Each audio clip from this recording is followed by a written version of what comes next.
Hello and welcome to another Common Core Algebra 1 lesson. My name is Kirk Weiler, and today we're going to be doing Unit 8, Lesson 5 on stretching parabolas and more work completing the square. Before we begin, let me remind you that you can find a copy of the worksheet and homework that go along with this video by clicking on the video's description or by visiting our website at www.emathinstruction.com. Also, don't forget about the QR codes at the top of our worksheets. Scan those codes with your smartphone or with a tablet and it'll take you to the video that's associated with that lesson. Alright, let's begin. So, in the first exercise, what we really want to try to do is understand the leading coefficient of a quadratic a little bit better. The leading coefficient is that a term, alright? Now, we know already that the a has something to do with the parabola opening upward or opening downward, right? If we have an a that's positive, then we have a parabola that opens upwards and has a minimum y value. And if we have an a that's negative, we know that we have a parabola that opens downward and it's got a maximum value.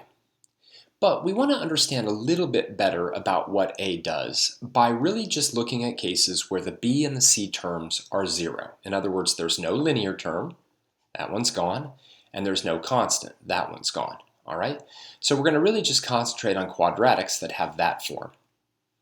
Okay, I'm going to clear this out for right now, and then we're going to jump into it. So, letter A says, using your calculator, sketch a graph of y equals x squared, y equals 2x squared, and y equals 4x squared on the axes below. Use the window indicated on the axes, label each with its equation. All right, so what we'd like to do is actually graph these all at once. You could certainly graph them one at a time, but I really want to graph them all at once. And what I'd like you to do is actually pause the video now and use your calculator to try to graph them. We've graphed many things in this class. Pay attention to the window, and then we'll graph them on our calculator as well. All right, label each though with its equation.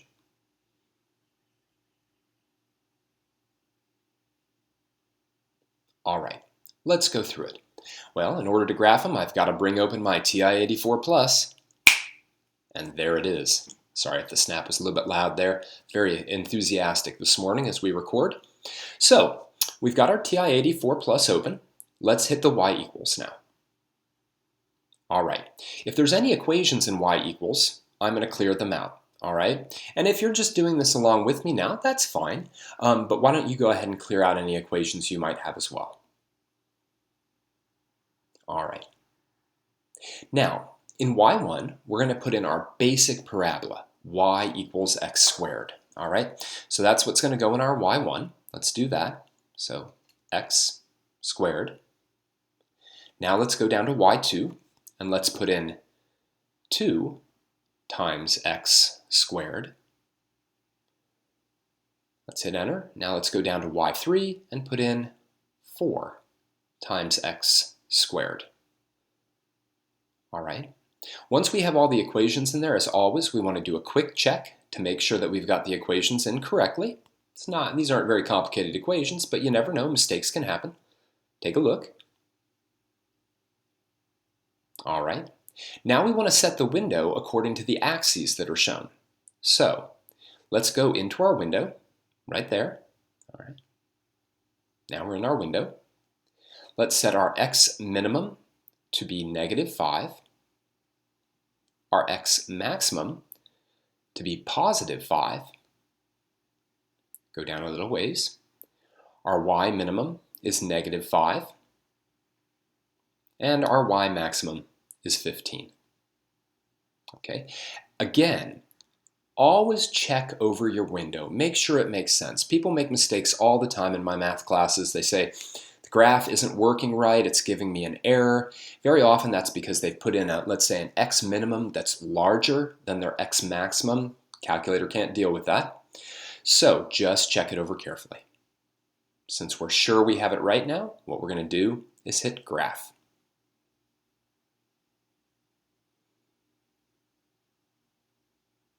All right, Now, one thing to note about calculators when you have multiple curves in, and we've talked about this before, is that the one that's in y1 gets graphed first, the one that's in y2 gets graphed second, and the one that's in y3 gets graphed third. So that's helpful because it allows us to know, if we watch the graphing carefully, which is which. I'm going to graph each in a different color. So we're starting off, I'm going to graph y equals x squared in blue,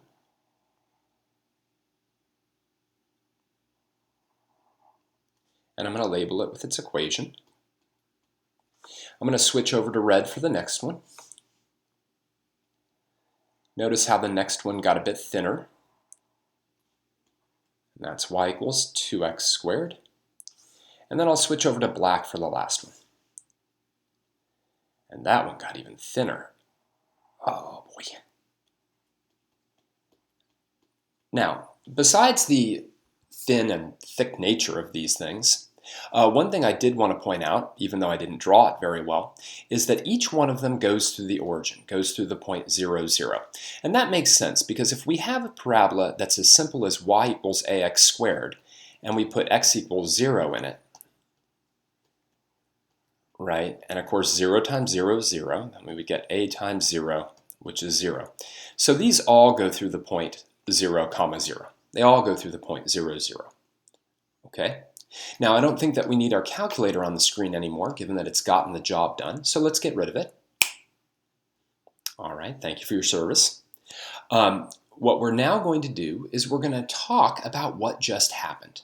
All right, so what I'd like you to do is pause the video now and write down a description of what happened when we multiplied the x squared by a particular constant a. And notice all of these constants that we multiplied by were positive.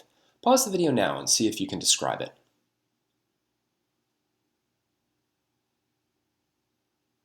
All right. Well, there's lots of different descriptions. Most students will say something like, and let me switch back to B, the original parabola, beautiful handwriting, huh? Y equals x squared was stretched by a factor of a. In other words,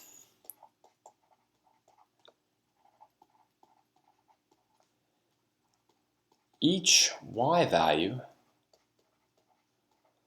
on y equals x squared was multiplied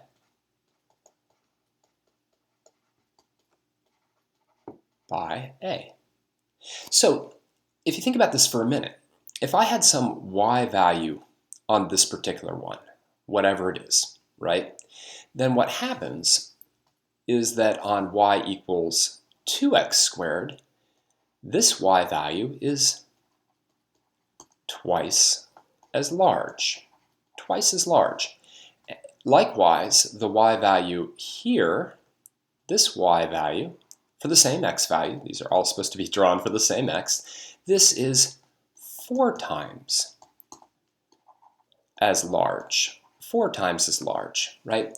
So literally what happens when we multiply y equals x squared by a is that the parabola stays at the origin, right? The turning point is at 0, 0, and then everything just gets stretched upwards by that factor.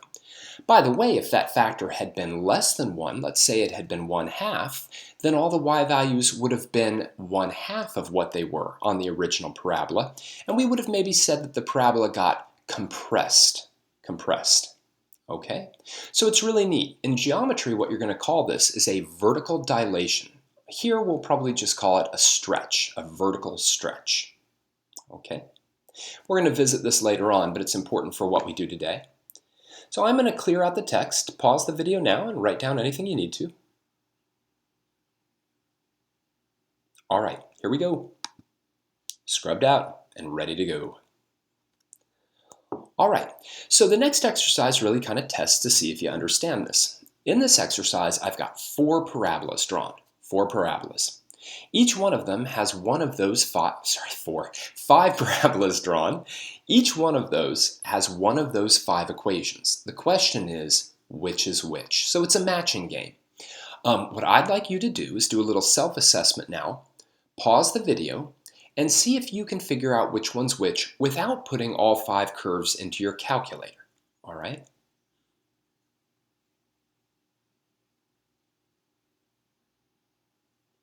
Okay, let's go through them. Well, let's do a little bit of process of elimination, right? We've got 3 parabolas up here, and they must have positive a values, right? So they're going to be this one, and this one. And then we've got 2 parabolas down here. They have negative a values, so this one and this one. So, well, we can tell a is negative because a is just written there. All right. Now, 3x squared should be x squared, but stretched up thinner. And 1/2 x squared should be y equals x squared, but kind of squashed down flatter. That means that y equals x squared must be the one that's right in the middle. I'm not sure why I can't get my pen to write. Let's try that again. All right. It's because I had the eraser on. Right, that's got to be y equals x squared. It's got to be. Actually, let me write that back in black. I don't want people to be confused, overly confused. So that's got to be number 4. The one that's stretched up thinner, the one that has 3 times the y values, has to be that one. And the one that's got only half the y values has to be that one. Now, let's talk about these 2. Okay, this one's actually very special. It's got a very special relationship to this one, right? Because this one is literally all the y values on this, but multiplied by -1. And when that happens, all we do is we take the parabola, as we've seen in prior lessons, and we flip it across the x-axis. It's called a reflection across the x-axis. So if we took curve 4 and we just flipped it across the x-axis, we would get curve 5. All right. On the other hand, number 3 has been both flipped across the x-axis and stretched out some. Not as much as that 3x squared, but it's definitely been stretched out. Now you might say, yeah, but process of elimination, I could just figure out it's that one. So now the question is, how well did you understand it? All right. Now again, I want to emphasize something else that's important about this. The most important thing I want you to come out of all of this with is this idea of stretching and compressing and also flipping across the axis. But notice that every single one of these, again, has its turning point or its vertex at the origin. Okay? Anyhow, pause the video now, and I'm going to clear out the text and we're going to move on. Okay, here we go. All clear? Let's now get into some algebra. Okay, so what we're now going to get some practice on doing is taking parabolas that are the full-on y equals ax squared plus bx plus c. We're going to put those things into the form, into what's called the vertex form, and we're going to identify the turning points, okay? Now the reason that we can do that is, again, all this thing is a shift of this, right? It's a shift so that its turning point is at h comma k. And as a reminder, it's always kind of counterintuitive, the horizontal shift, because when we subtract, we shift to the right versus the vertical shift, which works pretty much the way we want it to, all right? So let's take a look. Let's remember how to do this. I think I'm going to go back to blue. It's a nicer color. Let's write down y equals 2x squared minus 12x plus 11. All right, let's remember how to complete the square. Well, if you recall, completing the square only works if the x squared has a coefficient of 1. So the first thing that we're going to do is look at these first 2 terms, and we're going to factor out whatever leading coefficient is there. Whatever that number is, we're going to then write it there with a parentheses. And because of that, that leaves us with a 1x squared here. Now, if we factor a 2 out of that 12, we're going to be left with a 6. Now, close the parentheses, but leave yourself a little space here, because remember what we do. We now take that number, we divide it by 2, and we square it. Now, what will that give us? It'll give us -3 once we've divided it, square it, and we get 9. And that's what we have to add on, right? Now, in theory, that trinomial is now a perfect square. But let's not worry about that for right now. What we have to worry about is the fact that we just added something to one side of the equation. And that's kind of a problem, unless you add 0.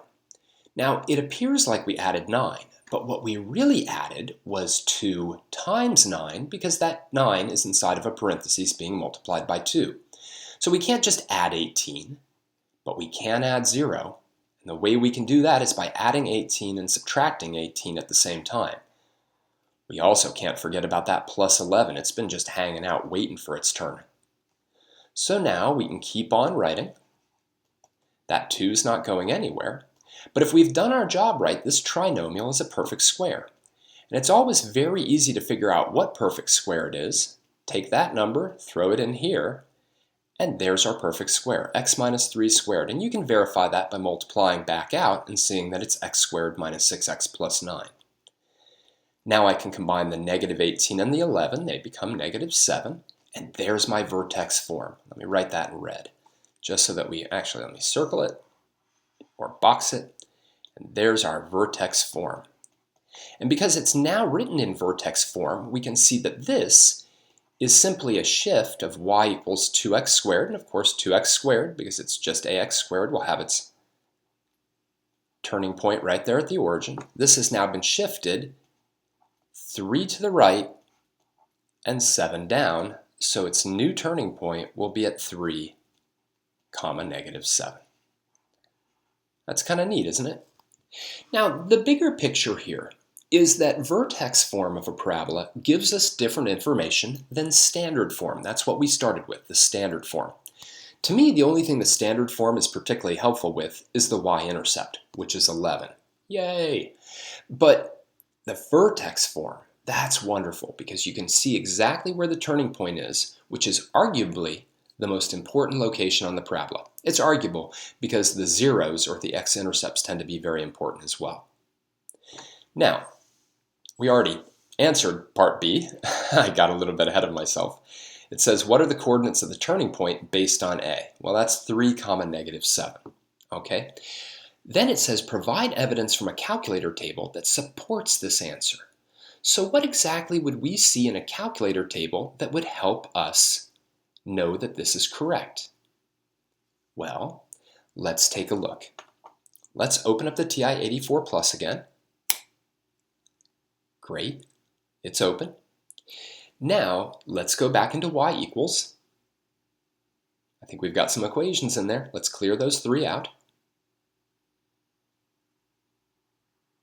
All right, once they're all clear, and that can take a little bit of time, right? But once they're all clear, we're now ready to put the parabola in. Now, what I'm going to do is I'm actually going to put the original parabola in. Here's why I'm going to do that instead of the shifted form. Even though they're algebraically equivalent, if I put the original parabola into my y1, then I can actually check my algebra. I can see if that completing the square process gave me the right turning point. So in y1, let's put in 2 times x squared minus 12x plus 11. Now I want to generate some evidence, something that shows me that, yeah, this thing's at the right place, right? So let's do this. Let's go into our table setup. And for lack of a better place to start, let's make our table start at 0, okay? For now, let's make our table go by ones. That's my little triangle table or delta table. All right, so make sure your table starts at 0. Make sure it goes by ones. All right, all set. Let's go into our table now. Remember, we do that by hitting second graph. All right, there it is. So let's draw this table out. Okay, I'm gonna put a little table here. All right, doesn't have to be too big. We just want to see evidence that 3, -7 is the correct turning point. So x and y1. Now at 0, what I see is that my equation is 11. My output is 11. At 1, I see that my output is 1. At 2, I see my output is -5. At 3, I see my output is -7. That makes me happy. At 4, I see my output is -5. At 5, I see my output is 1, and I think I'm going to go one more, and I'll explain why in a moment. And at 6, I see my output is 11. Now, remember, I'm hoping that this is my turning point, and I'll be convinced it is if I see symmetry on either side. So let's take a look. I've got -5 and -5, right? Let me go with a different one. I've got 1 and 1. Excellent. And maybe one more. I'll go back to red. And I've got 11 and 11. So yes, right? That symmetry tells me that that is, in fact, my turning point. All right. I think we've done enough with the calculator now. So what I'm going to do is I'm going to snap my fingers and make the TI-84 Plus go away. Okay. That's the last time we'll need our calculator in this lesson, unless in future problems you would like to do the same kind of check. So again, think about how great that check is, right? We go through this pretty complicated algebraic procedure to get it into vertex form. We then have to interpret the shifting correctly, right? That's not always a piece of cake. I think it could be easy to look at that and go, oh, the turning point's -3, -7, right? And then we can look at the table with the original function, and that's really key. The original function put in there, and we can see that we did in fact get the right completing the square, and we determined the right turning point based on it. Okay, so we're going to get a lot more practice with completing the square in the next couple problems. Pause the video now and copy down anything you might need to. Okay, here we go. All right, let's get some more practice. The process of completing the square when the leading coefficient isn't 1 to identify the turning point is probably one of the most challenging, maybe the hardest skill you're going to learn in this course. So it takes a lot of practice. I don't want you to feel bad if you struggle with it at first. I just want you to keep at it because you will get better at it, like all things in math. So let's take a look at letter A. All right, so what we're going to do is we're going to put it in vertex form. All right, we're going to identify the turning point. And we're going to state whether it's a maximum or a minimum. And I'm going to go back to blue. So let's take a look. Here we go. Now remember, I got to factor that leading coefficient out. So I'm going to factor a 5 out. That's going to leave me with x squared plus 4x. Then I'm going to put a parentheses. All right. I'm going to leave some space here, and I'm going to put that plus 23. Okay. To figure out what I add in here, remember I take my b, right there, not that one, that one. I divide it by 2, and I square it, right? 4 divided by 2 is 2. 2 squared is 4, all right? So I add 4 on. Now I have to remember what to subtract now. It would be very tempting to just do -4, but I've actually added 20. Again, I've got 5 times 4, so I've added 20. So now I need to subtract 20 so that I just added 0. You can always add a whole lot of nothing and it doesn't change anything. But once you add something and don't subtract it, then you've fundamentally altered the equation. So be careful with that. Now, if I've done my job right, that trinomial inside of the parentheses is a perfect square, and it is. It factors as x plus 2 times x plus 2, or x plus 2 squared. All right. These two combine, -20 and positive 23, combine to be positive 3. So there's our vertex form. All right. Remember, all this is now is a shift of y equals 5x squared. And it's been shifted 2 to the left and 3, and 3 up. Sorry about that, y equals 5x squared. So something that used to have a turning point at 0, 0, now has a turning point at -2, positive 3. Or -2, comma, I can't tell what that is. How about -2, positive 3? There we go.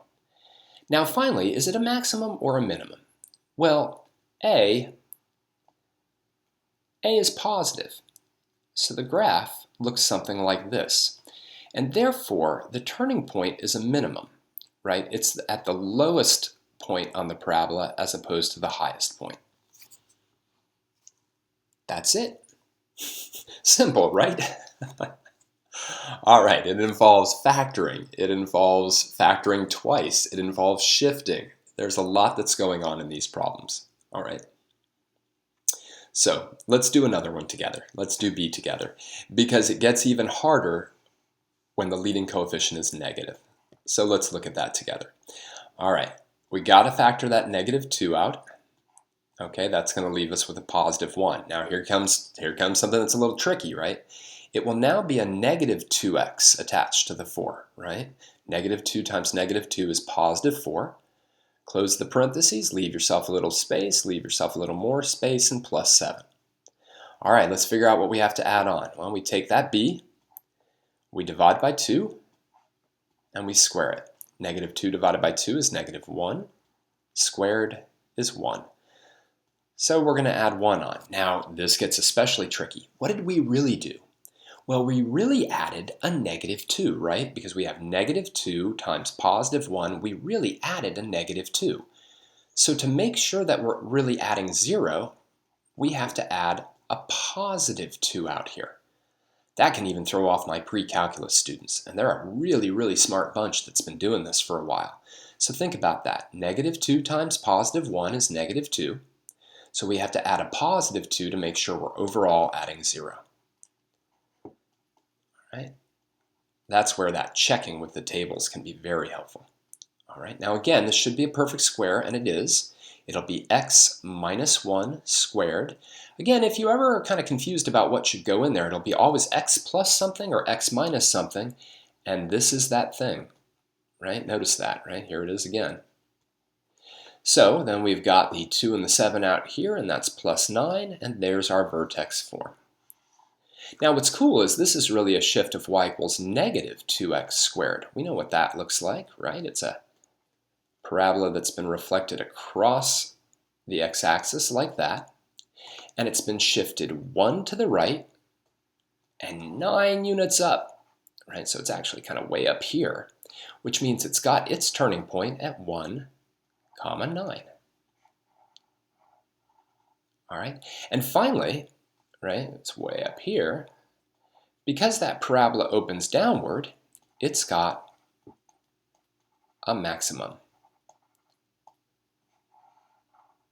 That maximum minimum thing can really confuse students, because when a is a positive value, we have a minimum, and when a is a negative value, we have a maximum, kind of like the St. Louis Arch, right? It's a really wonderful example of a monument shaped in the shape of a parabola. Really kind of cool. All right, lots on this page. Pause it now. Take as much time as you need to both copy down the work, if you haven't already, and to think about it, okay?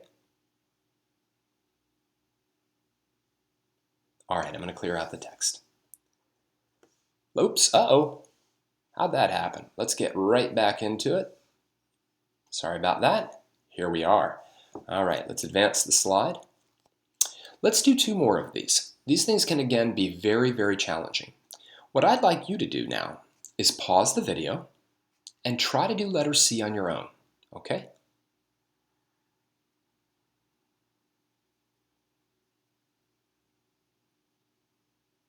Okay, let's see how you did with it. Let's go through it. Again, here a is positive, so not quite as hard, but still challenging nonetheless. Factor that 6 out, we'll have x squared minus 4x. Again, we'll leave a little space for the plus 14. We'll take our -4, divide it by 2, and square it. That'll be -2 squared, and that'll be +4. Now that means what we really did is we really added 24. So that means we have to subtract 24 outside of the parentheses so that we add 0. Speeding this up a little bit, given that you've heard that explanation many, many times at this point. That perfect square will now be x minus 2, quantity squared. -24 and 14 will combine to be -10. So there's our vertex form, right?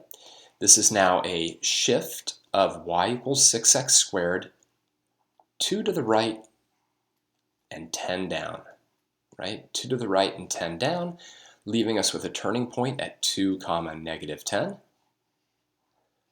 All right, and because a is positive, we have a parabola that opens upwards, and we get a minimum y value. Okay, so how'd you do? Well, now maybe comes our hardest one. I'd like you to also do this one on your own, but I want to give you a little bit of a jump start on it. When you see negative x squared, I would always advise to write it as negative 1x squared, because that's what you're going to have to factor out. Okay? You're going to have to factor out a negative 1 from both the negative x squared and the negative 12x. See if you can do that. Pause the video and take as much time as you need.